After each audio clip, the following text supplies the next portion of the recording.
сымылды екен. Ғажап бұл. Екеуден екі отырмыз. Рахаттанып, теңіздің ауасымен жұтып. Бақыткүл, мынау ғажап сұлулықты күнде тамашалауға сенің мүмкіншілігің бар ғой, Әрбір атқан тағым деген керемет менің енді. Жиі келесің ба мұнда? Иә, жиі келем. Өте ұнайды маған. Тамаша енді. Таңғы көрініс. Бұл уақытта шомылмайсың ба? Қазір салқын, енді жазды күндері таңертең келіп шомыламыз. Мына бір әйел шомылайын деп тұр ғой мінекей. Жаңа адамымыз қаяққа кетті? Міне жақта жүзіп тұр жатыр. Ана бір ограничение тұр ғой, мынандай адам басы қылды. Иә, содан аспау керек. Жанында жүресің. Сол ограничениеда жүр. Мен сөйерге дейін жүзіп бара аламын ғой. Келем. Мен жоқ анандай неме кругпен шағала. Әнемі көрініс болды. Күн шықты мінекей. Ғажап болды. Шағаланы қара. Иә. Қалай әдемі ұшып өтті. 60-тан асқан жасында шетелге келіп өмір сүру қалай қорқынышты ғой, қарап тұрсаң. Сен батырсың, батылсың. Осы жаста осындай болу үшін. Өмірде қандай батылдықтарыңды айта аласың? Қыз жетектеп қайтып келдім мейлі. Күйеуімді тастап, бұл да бір батылдық шығар. 5 жылға жетер-жетпесте тұрып, қайтып келіп отырмын ғой. Ой жерде мамам көп рөл атқарды, кер, қасымда бол. Ертең мен қайтыс болып өліп кететін болсам, даже анау Гурьевтен жете алмайсың деп. Анаңа бола жолдасыңды тастап кеттің ба? Тастап кеттім ғой. Ол кісі қазір бар ма? Бар, өзінің басқа семьясы бар, бала шағасы бар. Мен бармын, мен баймын, мен бақыттымын. Осындай теңіздің жағасында тұру, өмір сүру зор бақыт деп ойлаймын енді. Алматыдағы үлкен республиканская детская больницада 34 жыл медсестра болып жұмыс істедім. Адамдар 60-тан асқаннан кейін өмір сүру ортасын ауыстыру қиын болады, денсаулығына да қиын болады. Кейбіреулер тіпті көтере алмай кетуі де мүмкін дейді. Өзіңе қалай осы әсер етті мынау өмір сүру ортаны ауыстыру қиын болған жоқ па? Шынымды айтсам, қиын. Өзім туған жерімді қатты сағынам. Мен бұл жерге тек балалар үшін келіп отырмын ғой, қызымның қызына қарайым. Қашан ауылға, Алматыға кетем десем, билетін дайындап беріп отырмын. Сағынышымды тез басып тұрады ғой, жіберіп тұрады ғой Алматыға. Сонда бұл жерде неменеге күн көресіңдер? Пенсияң қалай болады енді? Бұл жерден пенсия алмайсың ғой? Пенсия енді Каспий Голдқа түсіп тұрады Қазақстаннан. Ешқандай проблема жоқ ол жағынан. Менің қызымның мақсаты қызын осылай шетелде оқытып, одан ары Европаға ауыстырып, енді қыз үшін жүрген қызым ғой енді. Енді бір 4 жылдан кейін өздерінің ойлары бар, Европаға шығып кетуге, ары қарай ағылшын тілінде мектептерін бастауға, оқуға деген сықылды ғой. Қатысып тұра ма әкесіменен? Араласпайды әкесімен. Не себептен олар әкесімен араласпай, әкесін білмей өсті ма сонда? Әкесін білмей өсті ғой енді. Мен Гурьевтен қайтқан кезде жазирам кішкентай. 79 жылы мен сояққа тұрмысқа шықтым. 84-те қайтып келіп отырмын ғой, үлкен қызым 4-те. 5 жыл тұрған екен. Иә, бір 5 жылға жетер-жетпесте тұрып қайтып келіп отырмын ғой енді. Ол кезде мамам бар. Бұлар енді ерте кетіп қалдық қой енді. Кішкентай екеуі әбден менің бауырларыма, менің нағашыларына сіңіп кетті ғой екі қыз да.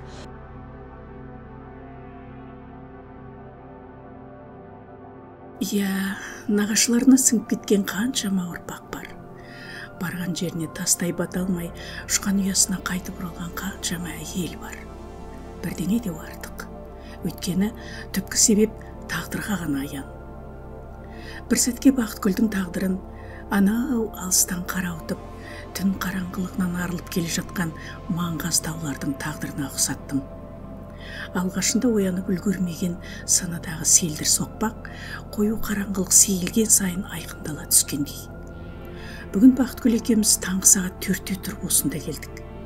Теңіз жағалауындағы суреттеуге тіл жетпейтін осынау табиғаттың құдіретті сұлулығына тамсана отырып, шер тартқатқымыз келген.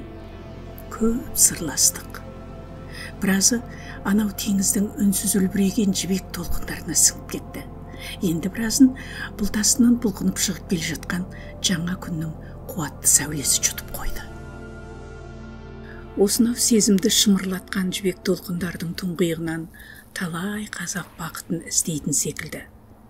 Жағажайдан қайтып бара жатып жолып тұрған тағы бір жанның тағдырынан осыны байқадық.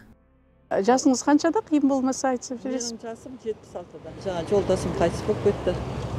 Екі баламды оқытып, жеткізіп, өзім жұмысымды істеп, сол 40 жыл медицина саласында. Жалғыз өзім екі баланы адам ету оңай болған жоқ. Екі жерде жұмыс істедім. Екі ұл еді, бір ұлымнан сол 25 жасында ол қайтыс болып кетті. Сөйтіп шаршадым деді бірақ, сосын ойладым, осындай жерде енді өмір сүріп көрейін деп. Бір-екі жыл өмір сүргеннен кейін мен үйреніп кеттім. Теңізге жүзем, күнде келем теңізге. Бақытгүлдің әр күні қызы Жазирамен күліп отырған жиен немересі Илигайдың таңғасын әзірлеуден басталады. Жат жердің дәміне бала түгіл үлкеннің өзі көндіге қою қиын. Илигай әжесінің дайындаған асы болмаса, түріктердің тамағын әлімсе тұтар емес. Тіпті мектепте жейтін тамағын да үйден алып кетеді.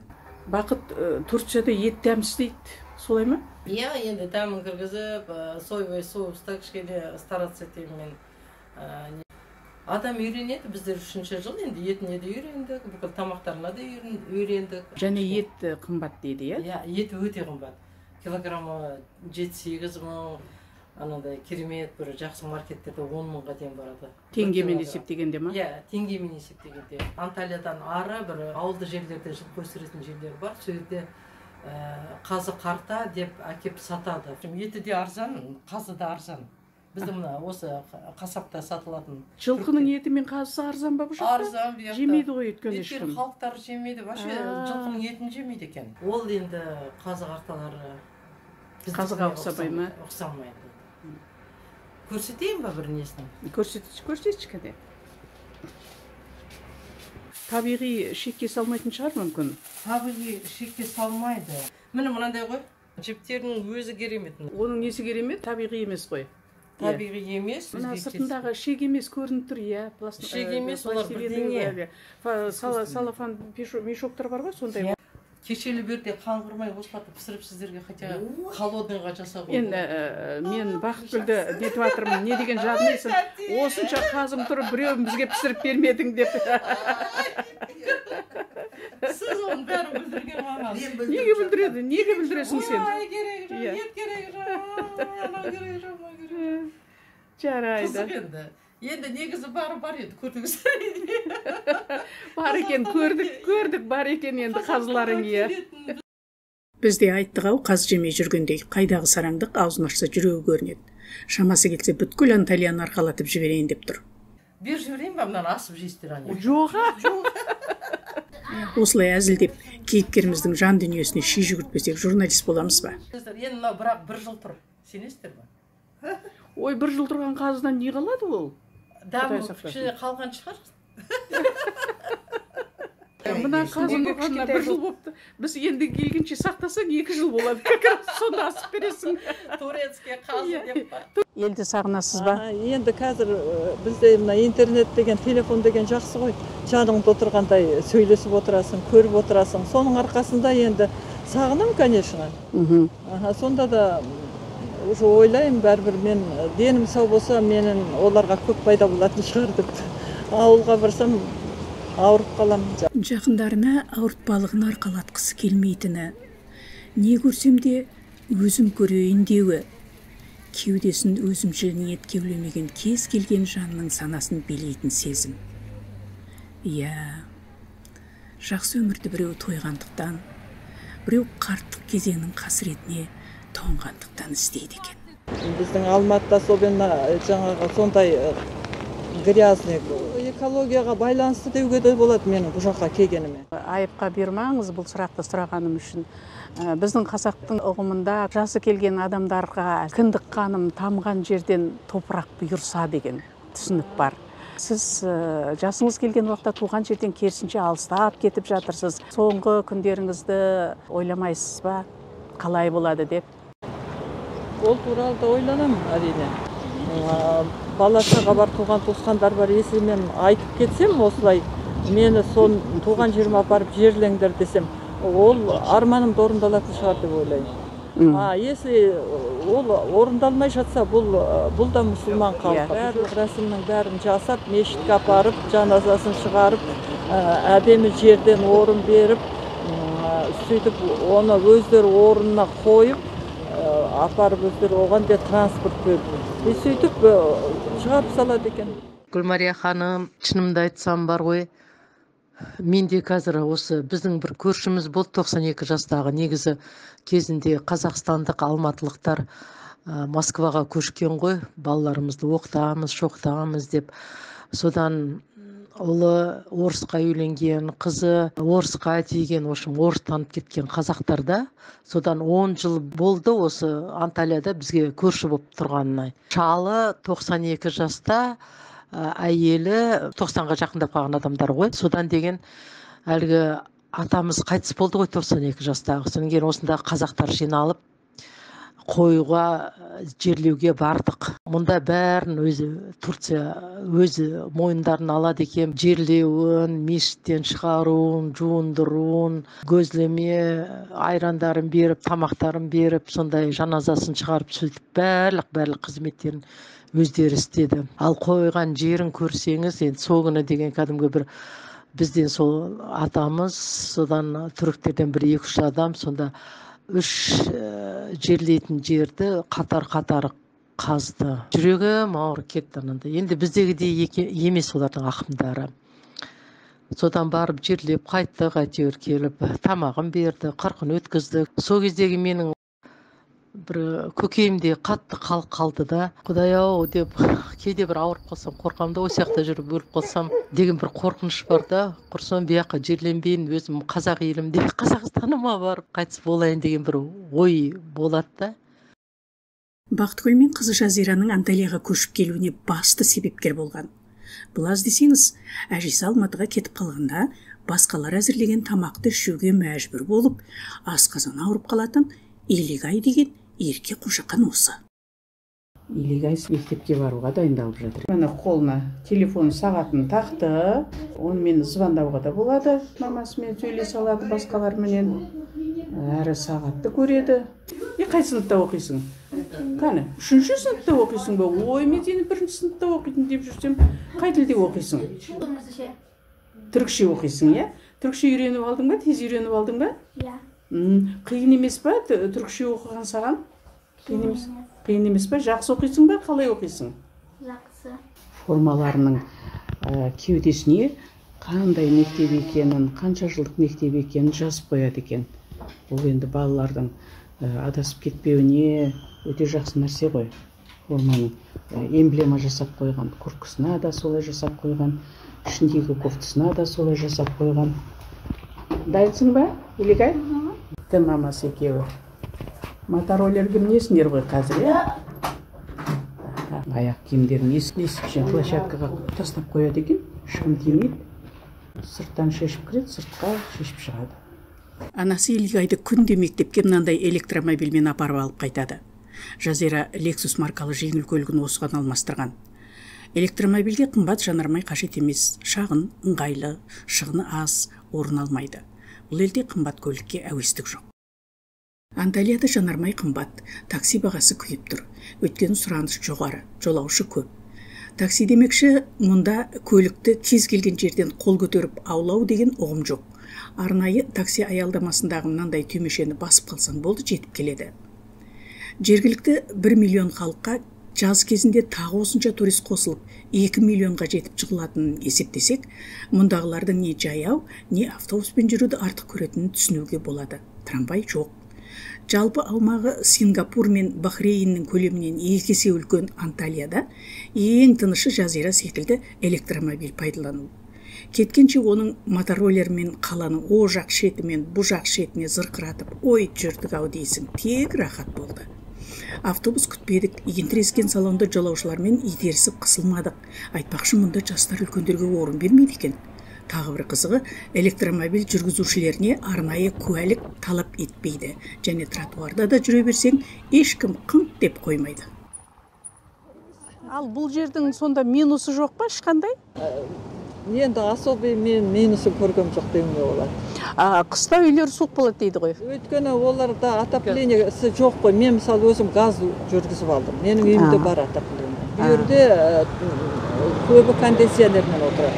Өйткені қыстыгүні +2 нулевой температура. Оған мысалы местный өзінің түріктері үйреніп алады екен. Біздің келген қазақтар оған мұздайды. Сосын біздің қазақтардың көбі бірінші этаждан алады андай. Білмейді ғой аржан үйлерді. Енді мысалы жаңағыдай қаражаты бар адамдар келіп жаңағы 3-ші, 4-ші этаждан еще газ түсіріп алса, ешқандай да мен проблема. Кезінде Ататүрік жер байлықтарын болашақ ұрпаққа сақтау үшін 100 жылға дейін жергілікті жерден газ өндіруге тыйым салып, оны басқа елдерден сатып алу туралы өсиет қалдырған деседі. Түріктер ұлт батырының өсиетіне адал болып, 100 жыл өткен соң ғана, яғни осыдан 1 жыл бұрын газ кенін ашып қалаға бере бастапты. Әзірге Анталияның барлық үйлері газбен қамтылмаған. Бұл қаланың тағы бір минусы, мұнда орталық жылу жүйесі жоқ. Ыстық су тапшы. Көп қабатты биік үйлердің төбесіндегі үлкен цистерналардағы су шатырға орнатылған күн энергиясы құрылғыларының көмегімен ысытылып, тұрғындар сол суды пайдаланады. Орталықтандырылған жүйе арқылы толассыз ағып келіп жатқан ыстық су болмағандықтан өлшеулі суды үнемдеуге тура келеді. Әрі қызмет бағасы қымбатқа түседі. Өйткені мұнда электр энергиясы өте қымбат. Сатып алу оңай, бірақ қайта сатып кету қиын дейді ғой үйді. Мұнда сатып кету қиын, әрине олардың көбі сататынның бәрі көбі келіп алаттағы үлкен үй алып алады. Ой, бізге 3+1 керек, балаларымыз көп, анау келет, мынау келет деп сөйтеді дағы жаңағыдай. Есінен өздері 2-3 ай тұрғаннан кейін көре бастайды. Бұл жерде бәрі ақша ғой. Өмір сүру қымбат дейсіз ғой. Өмір сүру қымбат қой. Тем более былтырдан бері вообще қымбаттап кетті. Ал енді өзіңіз қалай? Пенсияңыз жетіп жатыр ма осы жерде өмір сүруге? Пенсиям жетіп жатыр. Есінен жаңа айттым ғой, квартирам бар деп. Оны арендаға беріп отырмын ғой. Алматыдағы квартираңызда алған пәтер ақыңызбенен пенсияңыз жетіп тұр ғой сізге, иә? Жетіп тұр. Еще мен барып келем. Мысалы Алматыға биыл 3 рет ұшып барып келдім. Бұл жерде қазақтар көп па? Бар, көп деуге де болады. Соңғы жылдары көбейді. Кездесіп тұрамыз, сол қазақтар бар, қырғыздар бар. Бұнда да обществомыз бар ғой, қазақтар қоғамы бар. Рахмет сізге, аман болыңыз, қайда жүрсеңіз де. Адамдар 100 жасау керек, 110 жасау керек наука бойынша, білім бойынша сөйтіп жатыр. Соны міне продлевать ететін жер, как раз іске асыратын жер. Осы жер дейсіз ғой. Сондықтан келіңіз. Рахмет. Осындай жап-жас күйімізде қаласыз. Рахмет. 80-90-ға келгенше. Қалай ойлайсыз, мен қанша жастамын? Мен сізге қазір бір 60-тан келсеңізде жаңадан 50-50-50-дің ішінде шығар. Қойыңыз! Рахмет, енді көңілімді көтеріп тастадыңыз. Алматының көк түтініне тұншығып жүрген біздердің сыртқы кейпіміз жас болып көрінгені, көкейге шуақ құярын сұхбаттасымыз біліп айтып тұрау. Кім білсін, Анталияның кәусар ауасы мен тұзды теңізіне шомылып, сәулелі күніне қақталсақ, бұдан да жас көрінер ме едік. Әйтсе де өлшеулі ғұмыр, сыртқы сипат пен денсаулық жаратушы тарапынан адамға берілетін аманат. Сол аманатқа қаншалықты адал боласың, өмір сапасы соған байланысты деген тұжырым ақылға қонымды болып көрінеді. Осылай сапарлап келіп, бөтен жұрттың жақсынан үйреніп, жаманынан жиреніп, бар қызығын тамашалап кетудің өзі бір ғанибет. Қызық демекші, Алматының көктөбесі болса, Анталияның түйнек тепесі бар екен. Биіктігі 605 метр болатын төбеге дейін аспалы жолмен 10 минутқа таяу уақытта жетуге болады. Туристерге 2017 жылдан бастап қызмет көрсете бастапты. Мұнда біздің көктөбедегідей емес, алкоголь сусындар сатылмайды. Өзіңмен бірге әкелуге де рұқсат жоқ. Мынау таудың арғы шетінде утренний завтраки дейді. Сол жерде бір СНГ-ның кісісі Аннан жері деп қақпалты ашып қойған. Ну там вообще так шикарно. Таңғы завтракты сояқта ішуге болады. Ояқтағы бүкіл кафелердің аттары сондай. Там Мұхаммедтің ері, Ананың ері, Мынаның ері, бүкіл ерлері ояқтарында. Жердің бәрін бөліп апсыздар ғой. өзім қалдырмай. А бұлар жер қазақтың жері деген жер жоқ па? жоқ. Скоро жазираның жері болады бұл жерде. Қандай ойда бар ма жазираның жерін ашу? Білмеймін, бар шығар. Болашақта болуы да мүмкін. Енді 3-ші жыл ғой тұрып атқанымыз. Бұл жердің өзінің ауасы да керемет қой, ерекше. Мынау бронхосының атауы бар адамдар осы жерде жазылып кететіні рас па? Иә, ол рас. Толқын болған кезде жағалауда отырып, теңіздің ауасын жұтқан өте пайдалы екен.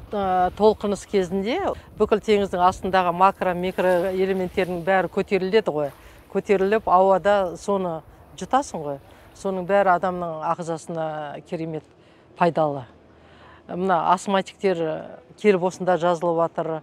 Аллергетиктер, аллергиямен ауыратындар көп. Менің жазирамда да аллергиясы керемет не болған. Қазір әйтеуір жылдан жылға жақсы әйтеуір. Нарық заманының басты қағидасы жоқ жерден ақша табуды түріктер жақсы меңгерген. Міне мұнда көздің қарашығын суретке тартып, брелоктың бетіне түсіріп береді. Сосын қарақаттай қарашығыңызды сүйген жігітіңізге сыйлайсыз. Ал жігітіңіз болса, Абайдың көзімнің қарасын күндіз түні ыңылдап жүрмесе маған келіңіз. Біздің Көктөбеде бүркіт болса, Төнектепеде Тотықұстың қасында тұрып суретке түсуге болады. Жазирамына жағалау қай жерге дейін созылады? Белек жақ, мерге кете береді ғой. Тек қана әйелдер келіп шомылады пляжда. Еркек кісілерді кіргізбейді пляжға. Алдында кәдімгі охранасы тұрады. Охранасы тұрады, бәрін тексеріп тұрады. Неліктен олай ерлер мен әйелдер жағажайын бөліп қойған? Өйткені көп мұсылмандар Хиджабпен шомыламаса Жоқ, чешін тастайды. Каталандар пляжында чешінсіз шомылады. Общий пляждарда чешінмен сүреді.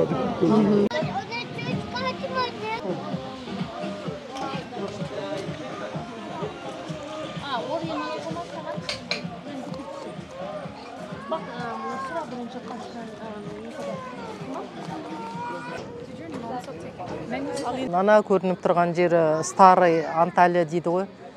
Старый город дейді. Иә, мына бұлай бетіп кіріп тұр ғой теңізге қарай. Сол жақты Старый Анталия дейді де. Сол жақта ең үлкен порттары бар, мынандай бекіністері бар, тастан қаланған бекіністер. Төнектепеден қайтам дегенше күн ұясына еңкейді. Жоспар бойынша баратын жеріміз әлі көп. Ендігі маршрут ескі Анталиядағы порт. Пароходпен теңізде саяхаттау. Уақытты үнемдеп, аспалы жолмен төмен түсіп келе жатып та, кейіпкерімізден сыр суыртпақтауға мәжбүр едік. Өміріңнің соңына дейін осы жерде қаласың ба, жоқ Қазақстанға кетесің ба? Қазақстаныма кетем. Жазира өзі осылай шешім қабылдап, қызымды оқытам деп келгеннен кейін, мен де сол қыздарым үшін келіп отырмын. Біраз уақыт қасында болам. Екі ортада жүрем, Алматы мен Анталияның ортасын алтын көпір жасап. Түріктердің бәрі саудагер сияқты болып көрінеді. Бұлар саудаға өте жақын, кішкентай балаларына дейін сауда жасайды ғой. Әрі мектепте де бір 8 класты бітіріп, ары қарай оқитын дегендері ғана оқиды, қалғандары осы саудамен айналысып кетеді ғой. Ең бастысы бұларда сол есепті, ақшаны білу ғой.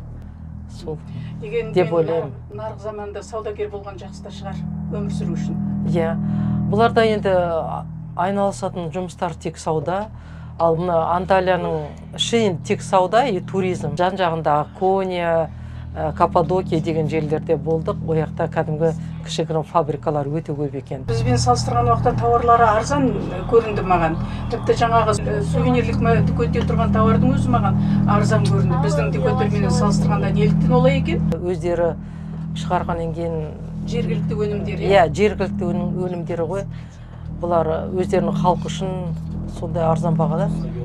Бұл жақта фруктылар да өте арзан ғой. Содан кейін бұларда Бейім, Шоқ деген магазиндері бар.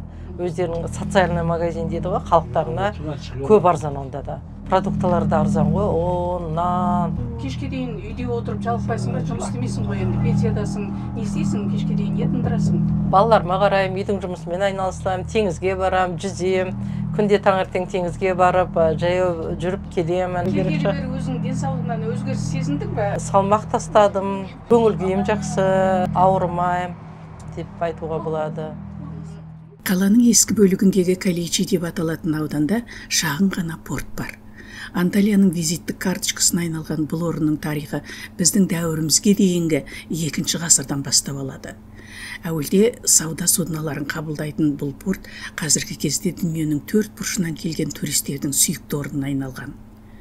Бақтыгүл екеуміз жағалаудағы ресторандардың бірінен теңіз өнімдерінің дәмін татып, күні бойғы қыдырыстан бел жазып алып, яхтаға келгенімізде, ұясына жайғасып үлгерген күннің қызғылт жалыны жерорта теңізінің майда толқындарын сиқырлы сәулесіне бөлеп алыпты.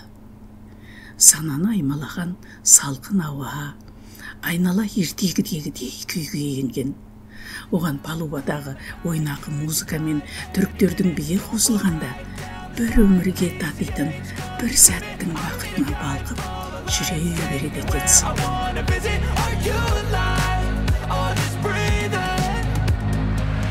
Flashing red lights, driving at night, windowless ride, feeling alive, nothing in sight, forever in flight, follow those lines, we'll make it this time, blurry street lights, work as a guide to memories that we'll make it tonight, oh yeah, we'll make it tonight, yeah. I'll do anything that I feel like I wanna do, I'm living life like I got nothing left to prove, no end in sight, just always staying on the move, I'll go all night, if that's just what I gotta die, it's too short to care about what you... Күндіз Анталияда ыстық, содан болар мұндағы нағыз өмір түнде басталады. Бейнетаспаға түнде түсірілгендіктен бұдан былайғы көріністер қараңғылау болатын үшін ғафу етерсіздер. Жазираның электромобилі болмағанда таксиге қалтамыз әбден қағылары сөзсіз еді.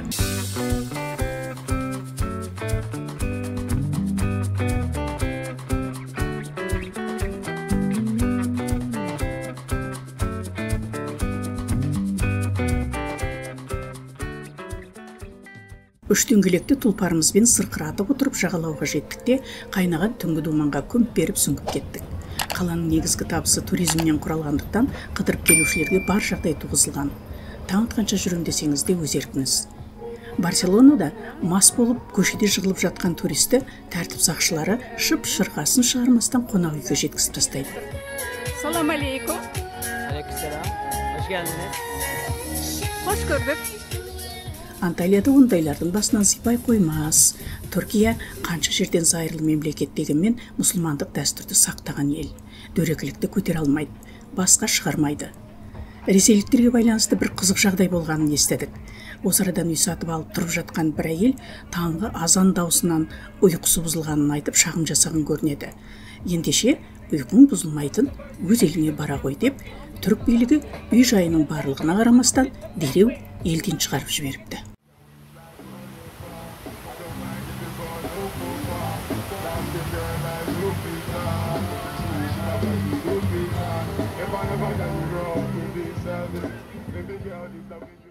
Міне керемет фонтаны. Фонтан постоянно осылай.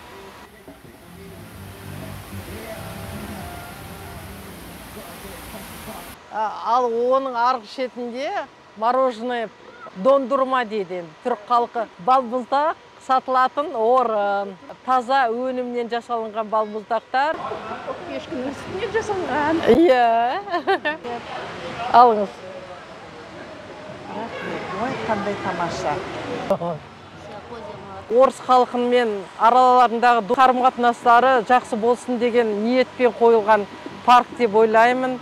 Бұл паркте негізі 8 матрешка болған біз келген жылдары. Россия мен Украинаның ортасында соғыс кезінде бір түнде сол матрешканың бәрін бұзып тастаған. Белгісіз адамдар қиратып тастаған, ол енді белгісіз Украина елі ма, орыс елі ма. Содан биылғы жазда қайттан дұрысталып, жасалынған матрешкалар керемет әдемі жасалынған, 8 тал болған. Соның өзінде де бір талы деген ең кішкентай матрешкасы жоқ. Алып тастаған 7-6 матрешканың басын осында ойнап жүрген балалардың қиратып тастағаны деп білем.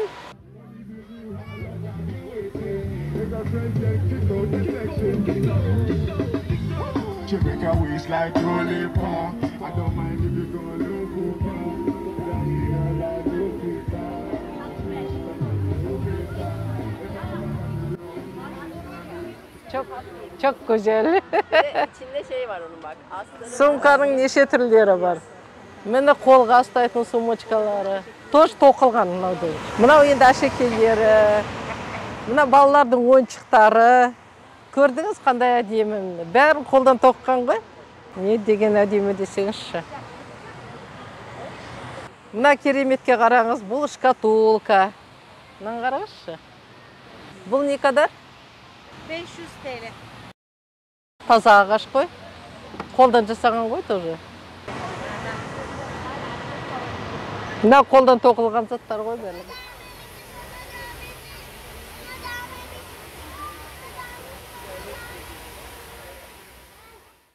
Аузын ашса жүрегі көрінетін қазақтың ақ көңілін, кең пейілін, тасып төгілердей мейірімін Анталияға көшіріп апарған Бақытгүлмен бірге өткізген бір күн жылға бергісіз жағымды көріністермен жалт етіп өте шықты. Ұмытпастай әсер сыйлаған Анталияға да, жат жерде тұрып жатқан қазақтар жайынан мәлімет берген Бақытгүлмен Бүбияға да, Жерорта теңізі жағалауының арғы шеті мен бергі шетіне тегін тасымалдауға шаршамаған Жазира мен оның электромобиліне де алғысымызды жаудырып, келген жағымызды көздей жөнеле бердік.